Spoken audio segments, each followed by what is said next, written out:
Okay, so guys, sa araw na to gagawin nga pala natin tong ceiling fan na to bilang stand fan na kailangan lang natin itong mismong fan at saka syempre yung stand ng speaker natin. Tetestingin natin kung gagana at ito na. Igogoma nga lang natin yan dyan mismo sa speak on na yan. At syempre, ayan na, tali-tali lang tayo dyan guys, mabilisan lang.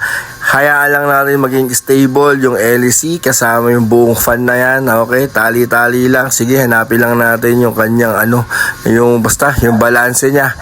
Kaya pagkatapos nga pala niyan, eto na!